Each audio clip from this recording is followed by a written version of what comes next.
Hi guys, welcome back to Milking Soul Ministries. I am so excited because we only have one chapter to cover this week. So hopefully my vlog will be a little bit shorter and hopefully I can take a little bit more time just hitting on specifics that really stuck out to me. But first, I want to tell you about a book. I was not paid, compensated, didn't get this for free or any of that. No one knows I'm reading it but my mom actually, because she recommended it. It's a book called Women of the Word, and it is how to study the Bible with both our hearts and our minds.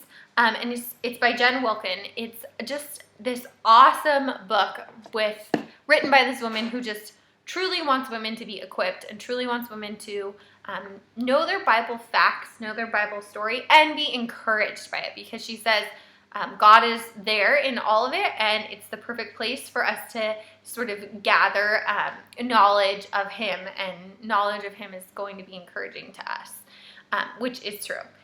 And then I followed her on Twitter because, that's what all us stalkers do, and she has this study guide that I'm super excited about. So it just has questions to sort of help you sort of draw out your emotions, your feelings about certain things, and I actually haven't started the guide just yet, but I was going through it the other night, and I'm really encouraged and excited about it. So the links for both the book, the Amazon whatever for the book site for the book, and then the Bible study or the study guide are below. And I really encourage you to just try it out.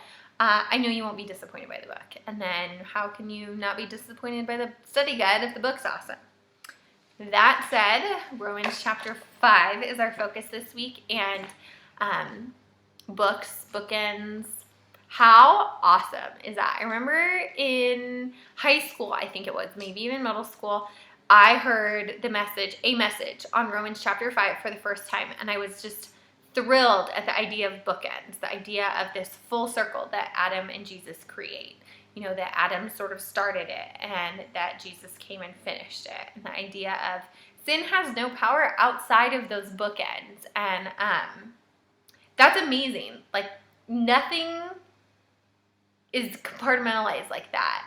I think the state of the world is something that we all pay attention to, and there are no boundaries that are as clear as Adam started it and Jesus finished it for us. There is nothing as definite. There is nothing as encouraging. There's nothing as both life-stealing and then life-giving. So it's just a beautiful organizational thing. It points to God and says, I will do what I said I was going to do. I'm here to take care of it. I have a plan. It's very specific. The timing is a mystery to all of you. But obviously His execution of it is the best, is perfect, because look where we're at right now. I realized that in chapter 5, verses 7 and 8, I was really humbled.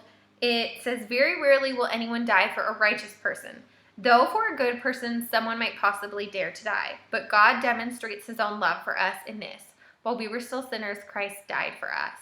And I have just really been trying to remind myself of that, because I get irritated when Jason doesn't wipe the counters down after he does the dishes after I cook dinner. And I get irritated when he has dessert and doesn't put his stuff, his dirty dish, away. And those are such minor things. I totally know they're minor, but I focus on them. I have a sinful heart as well, and I focus on them. And I'm sure there's things that I do that drive Jason crazy. Like get ice while he's watching the Colbert Report. So I'm just trying to remind myself the gift that I've been given, and then to continue to pass that gift on. And that gift is giving my best, giving my love, my whatever, to someone who doesn't deserve it. And or to realize that it's not about who deserves what. It's about what Christ did for me and my ability to reflect what Christ did for me out. That's better. Boom, that's golden. Let me just repeat that again. It's not about who deserves it or not. It's about what Christ did for me and me reflecting that out. That is golden. One of my tweets for today is going to say that, because that is cool. So that said, then there was that equation that I gave to you guys last week that said grace and then had the little Is that better than, no, this, right? Grace is better than sin, always. The idea there is that there's this addiction to grace that we need to have, this addiction to grace that we do have, because we are sinners. We're made of flesh. We're going to constantly struggle, and sometimes that struggle is going to end in failure, and that is where the glorious goodness of grace comes in. And so just that constant reminder that grace is always bigger, grace is always better, that sin doesn't have power over grace because Christ died on the cross. Like, wow, right? Wow. And then verse 18, chapter 5, verse 18 says, consequently, just as one trespass resulted in condemnation for all people, so also one righteous act resulted in justification and life for all people. So one trespass, one sin from Adam landed us all in the pot of condemnation. Then Christ came along and died, righteously died for us, and picked us all up out of that heated pot and put us in a bowl of justification and life. If that doesn't blow your mind and encourage you for this week, nothing is going to. Add a cup of coffee to it and you're golden, right? So, verse of the week again. Consequently, just as one trespass resulted in condemnation for all people, so also one righteous act resulted in justification and life for all people. There's a magnitude there that is amazing. Please reflect on that this week. Please just reflect on it. It's awesome. Also, pick up a copy of the book and let's do this sort of togetherness. Other than that, I'll be praying for y'all.